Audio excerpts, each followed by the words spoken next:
വളരെ പ്രാധാന്യമുള്ള ഒരു കാര്യമാണ് നൈറ്റ് അപ്ഡേറ്റ്സ് എന്ന് പ്രധാന പരിഗണനയായി കൊണ്ടുവരുന്നത്. ദുബായിൽ ജോലി നോക്കുകയും ഷാർജയിൽ താമസിക്കുകയും ചെയ്യുന്ന പതിനായിരങ്ങളുണ്ട്. ഷാർജയിൽ പുതിയൊരു റെൻ്റൽ നിയമം, വാടക കരാർ നിയമം ഇതാ ഇന്ന് സെപ്റ്റംബർ 23 മുതൽ പ്രാബല്യത്തിൽ വന്നിരിക്കുന്നത്. ശ്രദ്ധയോടെ മനസ്സിലാക്കാനും എല്ലാവരെയും അറിയിക്കാനും വേണ്ടിയാണ് സൂചിപ്പിക്കുന്നത്. ഒരു വാടക കരാറിൽ നമ്മൾ ഏർപ്പെട്ടാൽ ആ കരാർ കിട്ടിയ 15 ദിവസത്തിനകം ലാൻഡ് ലോഡ് നമുക്കത് സൈൻ ചെയ്ത് തരണം. ഇതിനിടെ മാറാൻ പാടില്ല, ദീർഘിപ്പിക്കാനും പാടില്ല. രണ്ടാമത്തെ കാര്യം, ഏറ്റവും പ്രധാനമായിട്ട് ഒരു വാടക ഫിക്സ് ചെയ്താൽ 3 വർഷത്തേക്ക് വാടക വർദ്ധിപ്പിക്കാൻ പാടില്ല.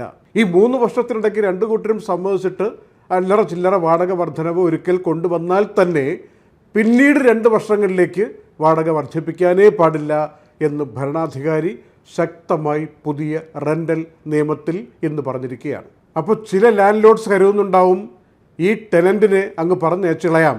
3 വർഷത്തിനിടയിൽ അങ്ങനെ പറഞ്ഞേക്കാനും പറ്റില്ല. കുടി ഒഴിപ്പിക്കൽ അസാധ്യം. കൊമേഴ്ഷ്യൽ ഒരു സ്ഥാപനം നടത്തുന്നയാൾ, കഫ്റ്റീരിയ, റെസ്റ്റോറൻറ്റ്, ഒരു ഗ്രോസറി, ഇവരെയൊന്നും 5 വർഷത്തിനിടയിൽ പറഞ്ഞു വിടാൻ പറ്റില്ല എന്നുള്ളതിനും ഒരു സംരക്ഷണ നിയമം ഈ പുതിയ നിയമത്തിൽ കൊണ്ടുവന്നിട്ടുണ്ട്. അങ്ങനെ എവിക്ഷൻ നോട്ടീസ് കൊടുക്കണമെങ്കിൽ ചില വ്യവസ്ഥകൾ പാലിച്ചിരിക്കണം. ഒന്ന്, ഈ പറഞ്ഞിരുന്ന തീയതിക്ക് വാടക ഇൻസ്റ്റാൾമെൻറ്റ് കൊടുക്കാൻ കഴിയാതെ വരികയും 15 ദിവസം കടന്നു പോവുകയും ചെയ്താൽ വേണമെങ്കിൽ ലാൻഡ് ലോഡിന് പറയാം ഒഴിഞ്ഞു പൊയ്ക്കോ. വ്യവസ്ഥകളിൽ പറഞ്ഞിരിക്കുന്ന മറ്റു പല കാര്യങ്ങളും പാലിക്കാൻ പറ്റാതെ വന്നു, അത് ശരിയാക്കിയെടുക്കാൻ 30 ദിവസം കൊടുക്കണം. അത് കൊടുത്തിട്ടും ടെനൻറ്റിന് കാശ് കൊടുക്കാനൊന്നും പറ്റിയില്ല, നിയമലംഘനം തുടരുകയാണെങ്കിൽ ഇറങ്ങിപ്പോകൂ എന്ന് ലാൻഡ് ലോഡിന് പറയാം. ചില ടെനൻസ് ഒരു വീട് വാടകയ്ക്ക് എടുത്തിട്ട് അല്ലെങ്കിൽ ഓഫീസ് വാടകയ്ക്ക് എടുത്തിട്ട് സബ്ലീസ്, റെൻ്റൽ, മറ്റുള്ളവർക്ക് വേണ്ടി കൂടെ റെൻ്റൽ വാങ്ങിക്കൊണ്ടൊരു പരിപാടി ഇടത്തരം ചില ആളുകൾ ചെയ്യാറുണ്ട്. അങ്ങനെ ചെയ്യുന്ന ശ്രദ്ധയിൽപ്പെട്ടാലും ലാൻഡ് ലോഡ്സിന് പറയാം ഇറങ്ങിപ്പോകൂ, എവിക്ഷൻ നോട്ടീസ് കൊടുക്കാം. പൊതുമര്യാദകൾ പാലിക്കാത്ത ചില കർത്തവ്യങ്ങളിലേക്ക് ഈ ടെനൻറ്റ് ആളുകളെ കൂട്ടിക്കൊണ്ടുവന്ന് ഇതൊരു സ്ഥലമാക്കി ഉപയോഗിക്കുന്നെങ്കിൽ, മറ്റ് പല വിധത്തിലുള്ള അനാശാസ്യ കാര്യങ്ങളുണ്ടാകാമല്ലോ, അതൊക്കെ ഉപയോഗിക്കുന്നെങ്കിൽ ലാൻഡ് ലോഡ്സിന് പറയാം എവിക്ഷൻ നോട്ടീസ് കൊടുത്തിട്ട് ഇറക്കി വിടാം. പിന്നൊരു കാര്യം, ഞങ്ങളിതാ ഈ ബിൽഡിംഗ് ഇല്ലാതാക്കാൻ പോകുന്നു, ഡിമോളിഷ് ചെയ്യാൻ പോകുന്നു, ഇത് പഴയതായി, അതല്ലെങ്കിൽ കുറേ കാലം എടുത്തിട്ട് വേണം ഇനി റീബിൽഡ് ചെയ്യാൻ വേണ്ടി, അതല്ലെങ്കിൽ ഒരുപാട് മെയിൻ്റനൻസ് ജോലിയുണ്ട്, വളരെ പ്രധാനപ്പെട്ടത്, അത് കാലങ്ങളെടുക്കും, അതുകൊണ്ട് ഇറങ്ങിപ്പോകൂ എന്ന് വേണമെങ്കിൽ പറയാം. അങ്ങനെ ലാൻഡ് ലോഡ് പറയണമെങ്കിൽ ഇവരെ ഇറക്കി വിട്ട ശേഷം അത് തെളിയിച്ചിരിക്കണം. ഡിമോളിഷ് ചെയ്യുകയോ റീബിൽഡ് ചെയ്യുകയോ അങ്ങനെയുള്ള അറ്റകുറ്റപ്പണി നടത്തുകയോ ചെയ്യണം. അല്ലെങ്കിൽ മാനം മര്യാദയ്ക്കുള്ള കോമ്പൻസേഷൻ ടെനൻറ്റിന് കൊടുക്കണം എന്ന് പോലും ഈ പുതിയ നിയമത്തിൽ പറഞ്ഞിരിക്കുകയാണ്. ഇനി ഇറക്കി വിടാൻ വേണ്ടി മറ്റൊരു കാര്യം പറയാം ലാൻഡ് ലോഡിന്. ഞങ്ങൾ സ്വന്തമായിട്ട് ഈ ബിൽഡിങ്ങിൽ താമസിക്കാൻ പോകുന്നു, അല്ലെങ്കിൽ ഏറ്റവും അടുത്ത ബന്ധുക്കൾ, മാതാപിതാക്കൾ, സഹോദരി സഹോദരന്മാർ, അവരുടെ മക്കൾ, അങ്ങനെ ഫസ്റ്റ് ഡിഗ്രിയിൽ പെടുന്ന ആളുകൾക്ക് താമസിക്കാൻ വേണ്ടി കൊടുത്തേ പറ്റൂ എന്ന് പറഞ്ഞിട്ട് വേണമെങ്കിൽ ടെനൻസിനെ ഒഴിവാക്കാം. പക്ഷേ ഒഴിവാക്കുമ്പോൾ ശ്രദ്ധിക്കേണ്ട കാര്യം, ഇതേ ലാൻഡ് ലോഡിന് ഇതേ മുനിസിപ്പാലിറ്റിയുടെ കീഴിൽ വരുന്ന സ്ഥലങ്ങളിൽ ഓണർഷിപ്പുള്ള സ്ഥലങ്ങൾ വേറെ ഇല്ല എന്ന് തെളിയിക്കാൻ ലാൻഡ് ലോഡ് ബാധ്യസ്ഥരാണ്. അങ്ങനെ വേറൊരു സ്ഥലം തൻ്റെ ഓണർഷിപ്പിൽ ഇല്ല എന്ന് തെളിഞ്ഞാൽ തന്നെ അതിൽ വേറൊരു വ്യവസ്ഥ കൂടിയുണ്ട്. ഒന്നാമത്തെ കാര്യം, 3 മാസത്തിന് മുമ്പേ ടെനൻറ്റിനെ അറിയിച്ചിരിക്കണം. 2, ഈ ടെനൻറ്റിനെ ഇറക്കി വിട്ട ശേഷം 2 മാസത്തിനകം ബന്ധുവോ സ്വന്തമായിട്ടോ അവിടെ താമസം ആരംഭിച്ചിരിക്കണം.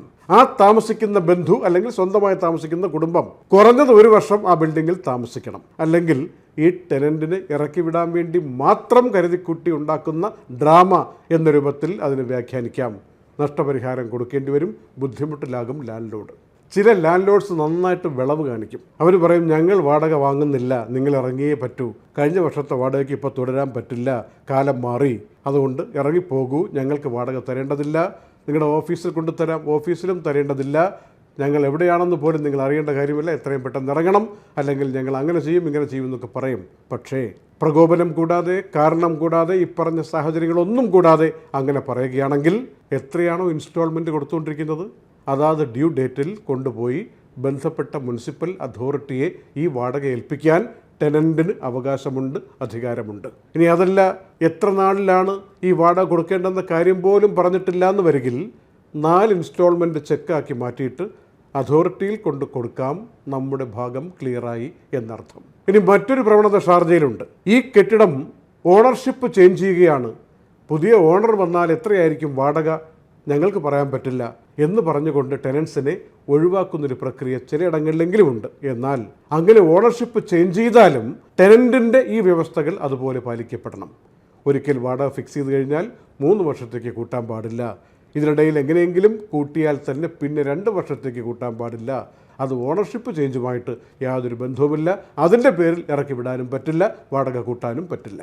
ഇന്ന് പുറത്തിറക്കിയ ഈ വാടക നിയമത്തിൽ വളരെ സുപ്രധാനമായ ഒരു കാര്യം കൂടിയുണ്ട്. ടെനൻ്റ് ആഗ്രഹിക്കുകയാണ് ഇവിടം വിട്ടു പോകണം, ഇത് ശരിയല്ല, നമുക്ക് നല്ലൊരു സ്ഥലം കിട്ടി, അല്ലെങ്കിൽ ഇവിടെ താമസിക്കാൻ പറ്റില്ല, ജോലി പോയി, നമുക്ക് ഈ ബ്രേക്ക് ചെയ്യണം, ഉണ്ടാക്കിയിരിക്കുന്ന 1 വർഷത്തെ കോൺട്രാക്റ്റ് ബ്രേക്ക് ചെയ്യണം എന്നാഗ്രഹിച്ചാൽ ലാൻഡ് ലോർഡിനോട് റിക്വസ്റ്റ് ചെയ്യുക, ഞങ്ങൾക്ക് ഇങ്ങനെയുള്ള പ്രായോഗികമായ ബുദ്ധിമുട്ടുണ്ട്, അതുകൊണ്ട് ഒഴിവാക്കി തരണം, കോൺട്രാക്റ്റ് പാലിക്കാൻ പറ്റില്ല, ഞങ്ങൾ ഇറങ്ങുകയാണ്.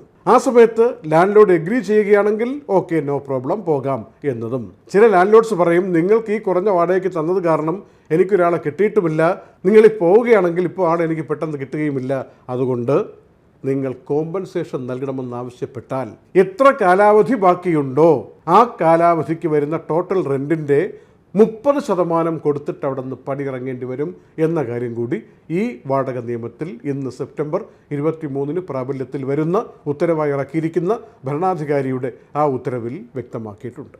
നേരത്തെയും 3 വർഷം കഴിഞ്ഞ് വാടക വർദ്ധിപ്പിച്ചാൽ മതി നിയമം ഉണ്ടെങ്കിലും പല ലാൻഡ് ലോർഡ്സും ഷാർജയിൽ അടിക്കടി ഈ തിരക്ക് വർദ്ധിക്കുമ്പോൾ വാടക വർദ്ധിപ്പിക്കുന്ന ഒരു രീതിയുണ്ട്.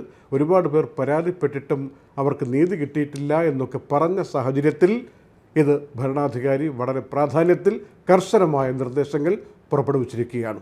ഇങ്ങനെയുള്ള കാര്യങ്ങൾ വേണ്ടപ്പെട്ടവർക്ക് വേണ്ടി, ഷാർജയിൽ താമസിക്കുന്നവർക്ക് വേണ്ടി നമ്മൾ ഷെയർ ചെയ്യണം എന്ന കാര്യം ദുബായ് വാർത്താ നൈറ്റ് അപ്ഡേറ്റ്സ് ഓർമ്മിപ്പിക്കുന്നു.